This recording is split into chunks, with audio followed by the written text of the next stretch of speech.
Hello everyone, welcome to all of you. Here is a recruitment update for you dear students from Haryana Power Generation Corporation Limited, a government of Haryana undertaking which is HPGCL और ये recruit कर रहे हैं gate score card के basis पे. Yes dear students, so here you can see in the recruitment or in the career section recruitment of assistant engineers electrical, mechanical and civil in Haryana Power Utilities on the basis of valid score of GATE 23, 24 या 25 और score of GATE 26 as one time major.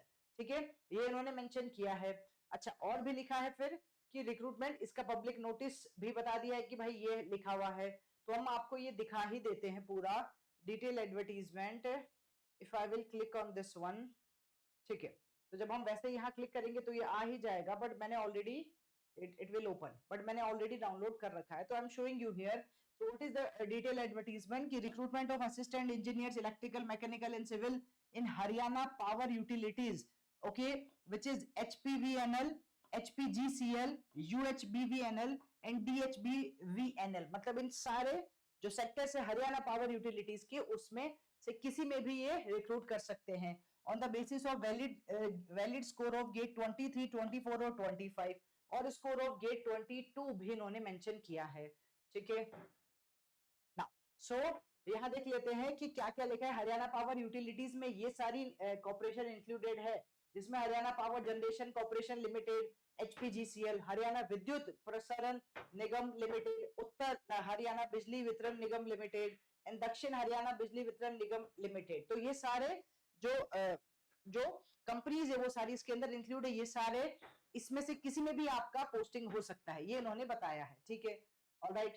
So have decided to undertake recruitment of the assistant engineer or electrical cadre and assistant engineer civil cadre against the available vacant post meant for the direct recruitment on the basis of valid gate scorecard. ठीक है, और थोड़ा और यहाँ अच्छे से देख लेते हैं.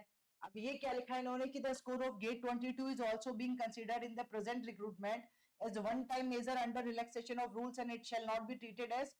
ठीक है, तो अगर किसी ने पहले भी ये निकला था recruitment, as I show you here, यहाँ पे ये रिक्रूटमेंट पहले भी निकला था जो गेट 22 के बेसिस पे था, तो गेट 22 को भी ये कंसीडर कर सकते हैं. ठीक है, ऑलराइट. चलिए, तो इसी के आगे से और कंटिन्यू करते हैं, क्या बोला है उन्होंने, कैसे क्या होगा यहां भी देख लेते हैं. ऑलराइट, तो यहाँ लिखा है सबसे पहले number of vacancies electrical discipline में 211 वैकेंसीज है. क्या रिक्वायरमेंट है, फुल टाइम बैचलर डिग्री आपके पास होनी चाहिए, मतलब बी बीटेक होना चाहिए मिनिमम 60% मार्क्स के साथ. अगर जनरल कैटेगरी से रिजर्व से है तो 55% मार्क्स किसमें, इलेक्ट्रिकल में, इलेक्ट्रिकल एंड इलेक्ट्रॉनिक्स इंजीनियरिंग में, या फिर फुल टाइम मास्टर्स हो आपके पास में किसमें, तो भी आप अप्लाई कर सकते हैं. किस डोमेन में मास्टर्स मांगा है, वही 60% और 55% मार्क्स के साथ मास्टर्स आपके पास होना चाहिए. Electrical and electronics engineering discipline in case of candidate having full time, ठीक है, बैचलर ऑफ इंजीनियरिंग डिग्री और equivalent degree in electrical electronics, तो वो भी अप्लाई कर सकते हैं. और फिर क्या लिखा है, मस्ट हैव पास्ड हिंदी और Sanskrit up to the matric standard और इन द हायर एजुकेशन. ये भी इन्होंने रिक्वायरमेंट मांगी है, मतलब मैट्रिक तक आपके पास हिंदी या संस्कृत में से कोई एक लैंग्वेज कंपलसरी होनी चाहिए.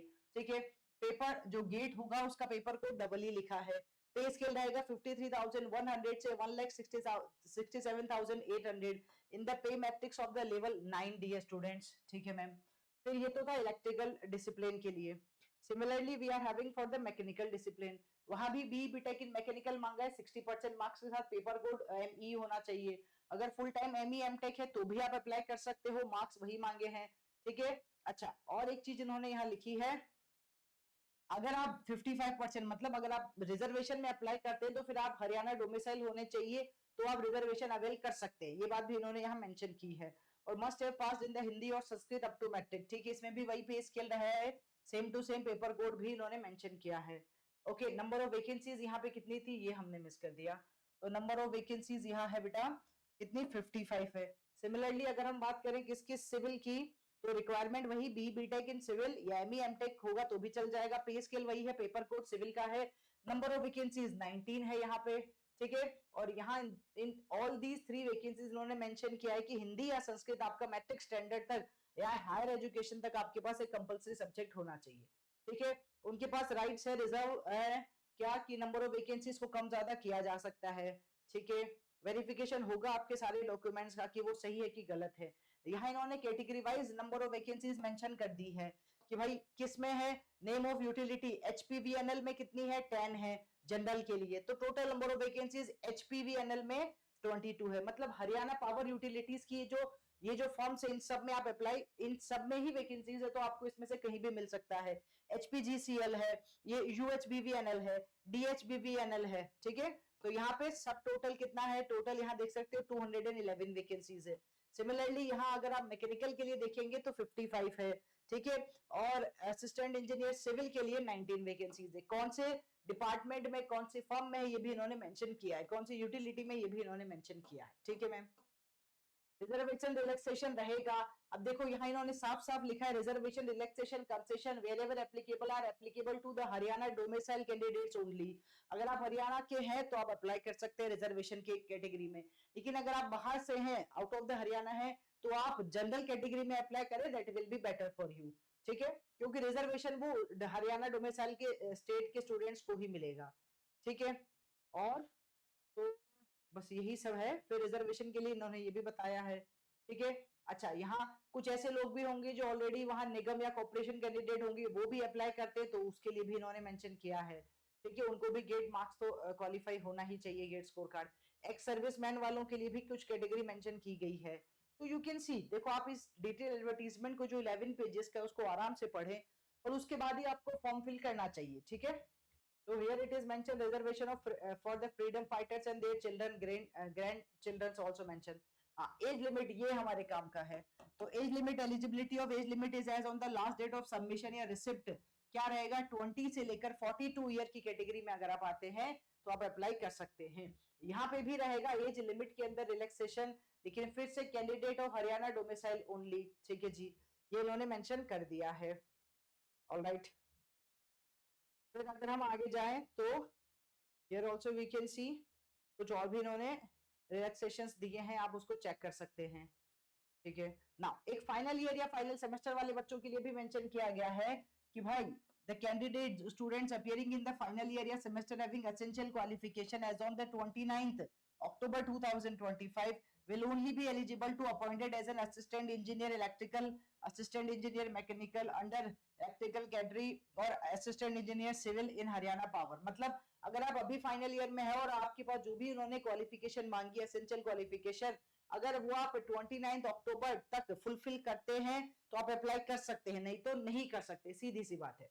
तो selection process, selection the candidates who have acquired the essential qualification as mentioned, ठीक है, और must have the GATE graduate aptitude test, मतलब गेट स्कोर कार्ड होना चाहिए 22, 23, 24, 25 का, वो अप्लाई करेंगे, पेपर कोड के हिसाब से अप्लाई करेंगे।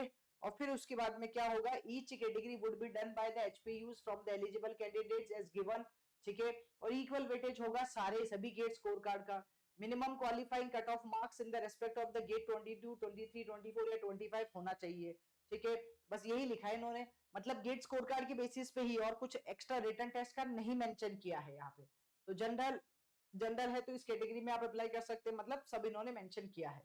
Selection process consist of valid score of GATE out of the 1000 obtained in the corresponding paper of gate 23, 24, 25 और score of 22, ठीक है। score of 21 या उससे पहले वाला नहीं होगा। whichever is higher during online submission of application, आप उसी को, मतलब उसी को फिल करें। अगर आपने इसमें से सभी गेट स्कोर कार्ड आपके पास हैं, लेकिन जो हायर है आप उसी की बेसिस पर करें तो आपको प्रायोरिटी उसमें मिलेगी, ऑब्वियस है, ठीक है। बस shortlisted eligible candidates numbering 2 times of advertised, जितने नंबर ऑफ वैकेंसीज लिखी उसके 2 टाइम को बुलाया जाएगा, डॉक्यूमेंट वेरिफिकेशन होगा, इंटरव्यू होगा, ठीक है। फिर उसके बाद फाइनल सिलेक्शन होगा, बेटा यही इन्होंने यहाँ पे लिखा है, ठीक है। और यहाँ एप्लीकेशन फीस भी इन्होंने रखी है, which is non transferable, non refundable, not adjustable for all persons with disability. Candidates of Haryana, इनको कुछ भी पे नहीं करना है। Male candidates of SC, DSC, BCA, NCL, और इसमें भी अगेन कैटेगरी ऑफ हरियाणा, तो 125 रुपीज है, 23 जीएसटी है, तो टोटल 148 रुपीज। और female candidates of all general and reserve categories of all state, अगर आप किसी भी स्टेट से हैं लेकिन अगर फीमेल कैंडिडेट है तो आपको 125 रुपीज प्लस 23 मतलब 148 रुपीज पे करना है। और male candidates of the general category इन्होंने मेंशन किया है क्या, Male candidates of the general category including dependent son of ex-serviceman Haryana. For male candidates of all reserved category of other states or all remaining candidates वो 500 rupees plus 90 मतलब 590 rupees पे करना होगा। Online payment है, debit card, credit card या net banking से कर सकते हैं। बस ठीक है, यही लिखा है इन्होंने। जनरल इंफॉर्मेशन वही है, फिर से उसी को रिपीट किया गया है। You can check this one बेटा, ठीक है। अच्छा, करस्पॉन्डिंग से पार्ट टाइम डिग्री मेंशन नहीं होगी, रेगुलर डिग्री ही आपके पास होनी चाहिए तो ही आप एलिजिबल रहेंगे। That they mention clearly here, ठीक है। बस फिर बता रहे हैं कि भाई क्या क्या रहेगा, प्रोसीजर ऑनलाइन मोड है, कैसे फॉर्म फिल करना है, ये सारी चीजें यहाँ पे इन्होंने मेंशन की है। ऑलराइट, सो आई थिंक यहाँ पे फॉर्म फिलिंग अभी स्टार्ट हुआ है नहीं हुआ है, हम ये चेक करके आपको दिखा देते हैं। तो they mention here in the last mention था कि फॉर्म फिलिंग स्टार्ट हो गया है नहीं हुआ, ये रहा। ये देखिए क्या लिखा है कि important dates, opening date for the submission of online application form on the website, ये जो ऑफिशियल वेबसाइट है वो स्टार्ट होगा कब से, मंडे से, मतलब कल से 29 सितंबर से स्टार्ट होगा। क्लोजिंग डेट रहेगा 29 अक्टूबर, और कट ऑफ डेट जो कि सारी सभी पर्पज में है, चाहे वो एज लिमिट के लिए, चाहे रिजर्वेशन के लिए, चाहे एसेंशियल क्वालिफिकेशन के लिए है, 29 अक्टूबर रहेगी जो कि लास्ट डेट भी है। ये इतनी सारी वेबसाइट उन्होंने मेंशन की है। एक्चुअली हमने भी आपको दिखाया था, ये यहाँ भी मेंशन है, एचपीजीसीएल की वेबसाइट पे भी है, हरियाणा पावर जनरेशन। अगर आप और भी जो इन्होंने ये लिखी ना 3-4, एचपीजीसीएल पे भी है, एचवीपीएन पे भी है, यूएचबीवीएन पे भी है, डीएचबीवीएन पे भी है, इन सब पे ये अवेलेबल रहेगा, ठीक है। क्योंकि अभी फॉर्म फिलिंग स्टार्ट नहीं हुई है, लेकिन स्टिल आप इस पे क्लिक कर सकते हैं, देख सकते हैं, और ये स्टार्ट हो जाएगा फ्रॉम द 29 सितंबर। ऑलराइट गाइस, मिलते हैं नेक्स्ट वीडियो में, till then bye bye, take care, thank you.